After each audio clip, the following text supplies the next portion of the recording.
আসসালামু আলাইকুম, কেমন আছেন সবাই? আশা করি সবাই খুব ভালো আছেন। আলহামদুলিল্লাহ আমিও খুব ভালো আছি।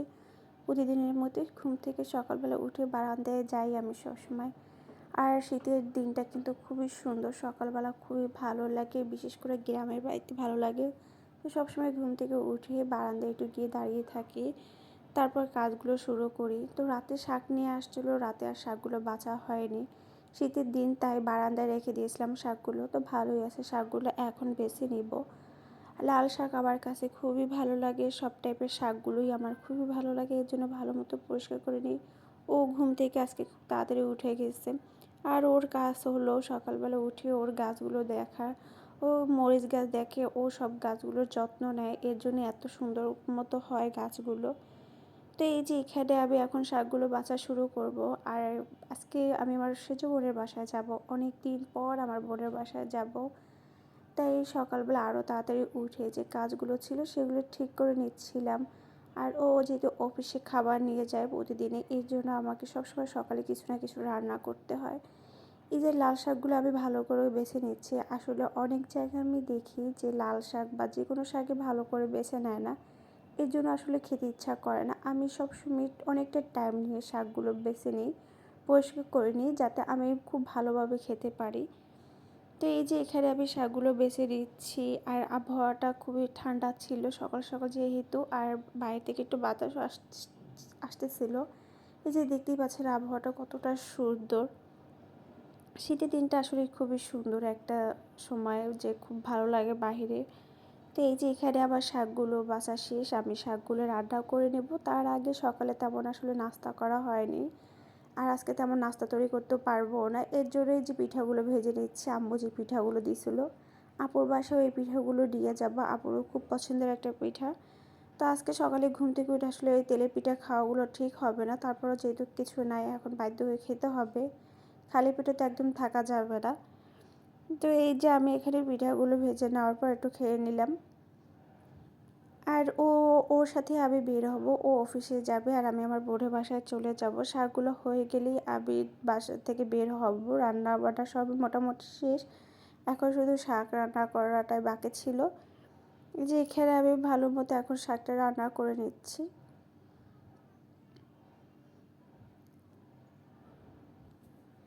একটু পরিমাণে হলুদের গুঁড়া দিয়ে দিলাম। শাক রান্না করতে তেমন কোনো মশলা কিন্তু লাগে না, একটু রসুন দিলে বেশি ভালো লাগে, তাই আমি একটু রসুনের পরিমাণটা বেশি দিলাম। শাক রান্না করা শেষ হলে আমরা বের হব, মানে আমার মোটামুটি কাজগুলো শেষ। ও যেহেতু অফিসে যাবে, ওর একটা টাইম থাকে, তাই সেই টাইমের ভিতরে আমার বের হতে হবে। তো এখানে আমি শাকগুলো বসিয়ে দিলাম, শাকগুলো রান্না করা শেষ, এখন আমরা বের হব। তো আর ভিডিও করা হয়নি, আমরা সরাসরি রিক্সাতে উঠে গেলাম। এই যে ফাইনালি আমরা রিক্সাতে এখন উঠে গেছি, ও অফিসে যাবে আর আমাকে গাড়িতে উঠিয়ে দিবে। সেখান থেকে আমার আপুর বাসায় আমি চলে যাব। তো আপুর বাসায় যেতে তেমন টাইম লাগে না। এই যে আপুর বাসায় চলে আসছে, এসে দেখি গ্যাস গেটে লাগানো, খুবই রাগ হচ্ছিল কেন আগে থেকে খুলে রাখে নাই। পরে ডাকাডাকি করার পর খুলে রাখছে। আর এসে দেখি এই যে তুবা সোনা এখানে ঘুমাচ্ছিল, আমি আসার 5-10 মিনিট আগে নাকি সে ঘুমাইছে। তারপর আমি তাকে জোর করে উঠাচ্ছিলাম, আর এখানে সে মোবাইল দেখতেছিল।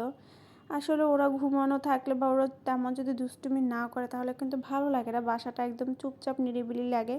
যেহেতু বাচ্চারা থাকে এর জন্য বাসাটা জমজমাটি ভালো লাগে আমার কাছে। আবার বেশি দুষ্টুমি ভালো লাগে না, আর আল্লাহর রহমতে ওরা তেমন দুষ্টুমি করেও না।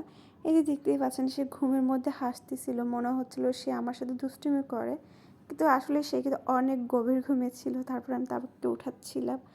তো ফাইনালি আমি তাকে উঠিয়েই ফেললাম, উঠে এসে চকলেট চিপস নিয়ে বসে পড়লো। আসলে একটু ঘুম থেকে ওঠার পর কান্না করছিল, তারপর আমি যখন চকলেট চিপস দিছি তখন সে কান্না থামিয়ে দিল। বাচ্চা মানুষরা আসলে তো এগুলো খুব পছন্দ করে, তার জন্য আর তেমন কান্নাকাটি করে নাই। তো সে এই যে এগুলো নিয়ে খেলা করতেছিল, সবাইকে দিচ্ছিল। ওদেরকে আমি খুব মিস করি আসলে। ওরা যখন আমরা একসাথে হই, 4 বোন আর বাচ্চারা সবাই, তখন অনেক আনন্দ করি, ওদেরকে নিয়ে আসলে অনেক মজা করি। যখন বাসায় একা থাকে তখন ওদেরকে আমি খুব মিস করি। এখানে আপুর জন্য আমি সিঙ্গারা নিয়ে আসছিলাম গরম গরম। এই সিঙ্গারাগুলো কিন্তু মানে গরম থাকলে খুব খেতে ভালো লাগে, আর আপুরও খুব পছন্দের একটা জিনিস, তাই নিয়ে আসলাম। তেমন কোনো কিছু নিয়ে আসতে পারিনি, আমার সাথে 2টা ব্যাগ ছিল, এর জন্য তেমন কিছু নিয়ে আসতে পারিনি। তো এটাতেও আপু খুব খুশি। তো আমি ভাবছি যে আপুর সাথে আজকে কোথাও বের হব, ভাইয়াদের কাছে কথা বলার পর যদি আপুর ভাইয়ার পারমিশন দেয় তাহলে যাব। আর আমার হাজব্যান্ডও যদি আমাকে পারমিশন দেয় তাহলে দুই বোন আজকে বের হবো চিন্তা ভাবনা করেছি।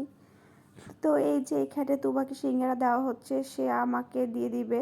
মানে সে সব কিছু সবাইকে মিলেমিশে খেতে খুব পছন্দ করে। সে খুবই সামাজিক একটা মেয়ে, যে এক জায়গায় গেলে সবার সাথে অল্পতে মিশে যায়, কোনো কান্নাকাটি করে না, খুবই নিজের মতো নিজে খুব আনন্দ করে। এই দিকগুলো খুবই ভালো। মাশাআল্লাহ, দোয়া করবেন আমার তুবার শোনার জন্য যাতে এরকম সবসময় থাকে। এই যে আপুর সাথে গল্প করার পর এখন একটু ফ্রিজটা খুলে নিচ্ছি, দেখি ফ্রিজে কিছু আছে কি না। একদম সেই আগের মতোই আমি যখন আমার বোনের বাসায় আগে যেতাম, মানে আমার বড় বোনের বাসায় বা যার বাসায় যাই না কেন, ফ্রিজটা একটু চেক করে দেখি যে ফ্রিজে কী আছে। তো যে তেমন দেখলাম কিছুই নাই। এই একটা চকলেট পেলাম, এই চকলেটটা খুবই মজা ছিল। এটা একটা বাহিরে চকলেটও মেবি, আমি আর জিজ্ঞাসা করিনি, কিন্তু চকলেটটা খুবই মজার ছিল। এই যে দুবার সে খাবে, আমাকে বলতেছিল দাও দাও। তো এই যে আমি চকলেটটা একটু খেয়ে নিলাম। চকলেটটার ভিতরে একটু নারিকেল ছিল, যার জন্য আরও একটু বেশি ভালো লাগতেছিল। তো আমি একটু খেয়ে বাকিটা রেখে দিলাম। চকলেট খেতে সত্যিই খুব ভালো লাগে। আর এখানে সে এক সাইডে বসে মোবাইল দেখতেছিল, আর আপু সেই পিঠাগুলো বক্স করে রেখে দিচ্ছে। আমি তো বরিশাল থেকে আসছি, অনেক দিন হয়েছে, কিন্তু আপুর বাসায় আসা হয়নি আর পিঠাগুলো দেওয়া হয়নি। তো এর জন্য অনেকটা দিনই আমার কাছে ছিল, আর পলিথি ছিল, এখনও ভালোই আছে। তারপর সব কিছু ভালো করে রেখে দিচ্ছে। আর আমার পিঠাগুলো অলরেডি শেষ, কারণ আমি তো সবসময় পিঠাগুলো খাইছি।